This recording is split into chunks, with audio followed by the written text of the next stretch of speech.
আজকের গুরুদেবের চরণ চিহ্ন পাদুকার হৃদয়ে স্থাপন হয়ে গেছে, গুরুদেবের চরণ সঙ্গেই থাকে, কিন্তু গুরুদেব কেন সমস্ত সাধু সংস্পর্শে থেকেও তোমার যদি হৃদয়ের মধ্যে মলিনতাটা নাও দূরে যায়, তাহলে কিন্তু তুমি নিতাই গৌরাঙ্গ সুন্দরের চরণে তুলসী দেওয়ার কোনোদিনই যোগ্য হয়ে উঠতে পারো। মলিনতা একমাত্র যাবে। মহাপ্রভু শিক্ষাষ্টকে প্রথমে বললেন যে চেত দর্পণ মার্জনম। এই শ্লোকটির প্রথমে বলছে চিত্তরূপ দর্পণকে মার্জন করো, মানে চিত্ত কোনটি? মন রূপ দর্পণকে মার্জন করো। কেন বলছে? শোনো, এই হৃদয়ের মধ্যেই তো ভগবান। তোমারও হৃদয়ে সদা গোবিন্দ বিশ্রাম, গোবিন্দ কহিন মম বৈষ্ণব পরাণ।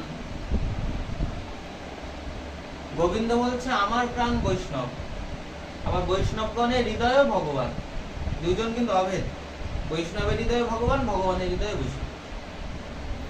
তাহলে তোমার যে, তার মানে এটা বোঝা যাচ্ছে যে না, ভগবান যদি কোথায় থাকে সেটা হচ্ছে হৃদয় বৃন্দাবন। এই হৃদয়টিকে বৃন্দাবনময় বা শ্রীকুণ্ডময় বা নবদ্বীপময় করতে হবে।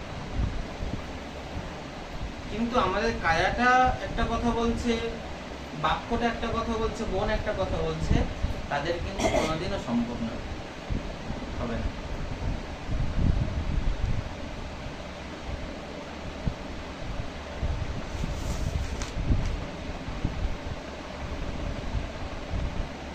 ভজনের সময় ঘুম পাবে, তার থেকে মরে যাওয়াও ভালো। বেশি কিছু করতে বলছে কি গুরুদেব? বেশি কিছু করতে বলেছে? এই যে গৌর বাবা, কয়েকদিন বা গৌর বাবার আবির্ভাব তিথি আসছে, হাবড়াতে যাবেন দরকার হলে। তা গৌর বাবা রাধাকুণ্ডে গৌর ডাক্তার বললে সবাই চিনবে। বাবার পা ভাঙা, হাত ভাঙা, এখনো অব্দি বাবার নিষ্ঠা শুনলে মাথা খারাপ হয়ে যায়।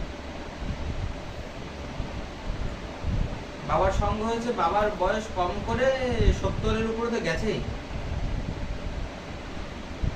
এখন অব্দি একাদশীর পূর্বদিন উপবাস, একাদশীর দিন উপবাস, তার পরের দিন শুধু একটা ডাব।